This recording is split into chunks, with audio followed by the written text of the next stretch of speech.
when we think and reason, pursue ideas, seek truth, or read a book, when we protect the weak and the helpless, when we honor the noble.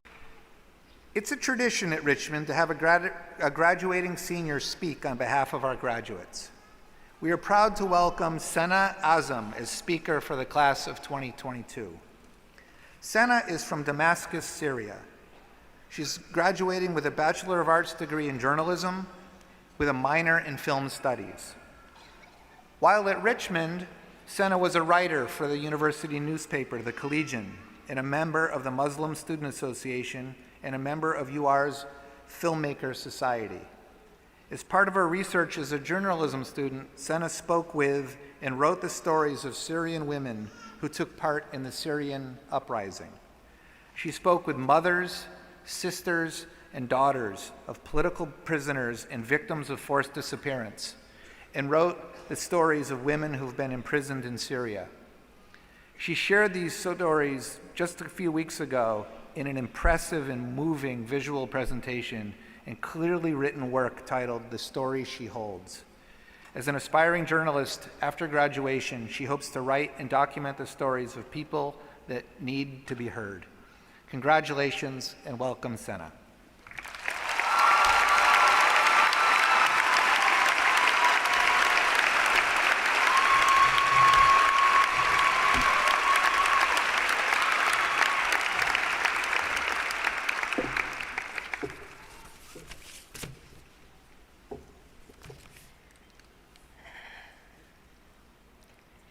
It was a quiet summer night, the day I had a final glance of my home city, Damascus, Syria. The warm night breeze blew gently in my face as I gazed silently at its glow from the top of Qasyun Mountain. The city looked beautiful, and in that moment, I wondered if sometimes distance is better when chaos seems serene. You see, beneath my city's lights, beyond Syria's mountains and rivers, there was a system designed to steal from us, the people of my country, everything that made us human. Growing up in Syria, I learned that the walls of my home have ears, that anything I say will be heard by the secret police.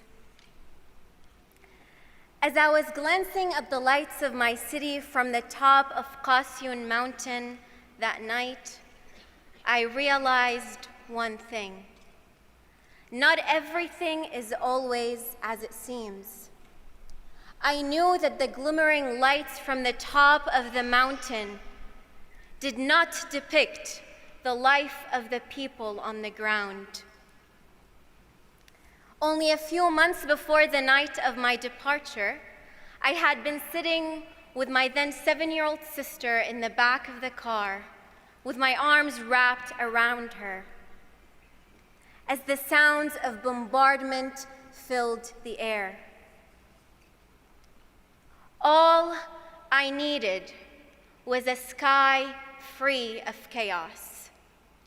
All I wanted was a place in which I could hide. At the entrance of the school I had been attending, it became normal to see a tank and soldiers passing by, and their presence signified everything but to keep us safe. The distant lights of the city from the top of the mountain were of houses that at some point had lost a loved one at the hands of an inhumane system of ruling. You see, it is crazy how much difference distance from something or someone or the lack thereof can make, isn't it? The thing is, we will never be able to truly learn about something or fully become knowledgeable of it if we only look at it from a distance. We will never be able to understand the world in which we live if we only scratch the surface. Arriving at UR, we were all uncertain of what lay ahead. Slowly, as we jumped from one class to another, from one conversation to another, doors of possibilities and opportunities opened. Throughout the 4 years, we were able to discover so much about ourselves and about each other. We learned, explored, and challenged ourselves to better understand who we are and who we will become. Coming in, we were a bit lost, going from one strange building to another.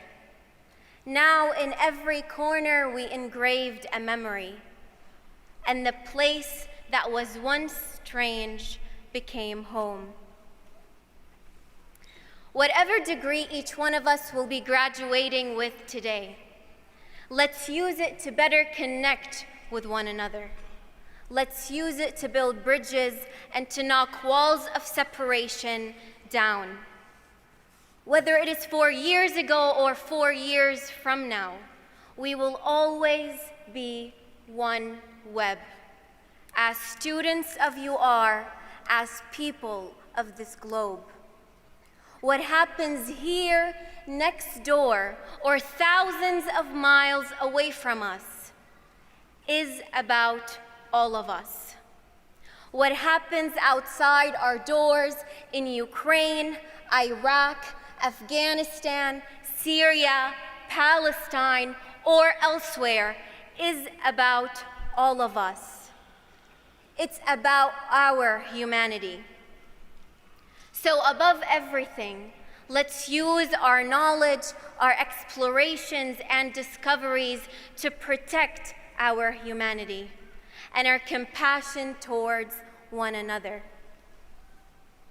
As author Ina Corn Brown once said, it is one's duty and obligation to help create a social order in which persons are more important than things, ideas more precious than gadgets, and in which individuals are judged on the basis of their personal worth. When we worship, pray, or feel compassion, when we enjoy a painting, a sunset, or a sonata, when we think and reason, pursue ideas, seek truth, or read a book, when we protect the weak and the helpless, when we honor the noble and cherish the good, when we cooperate with one another to build a better world, our behavior is worthy of our status as human beings.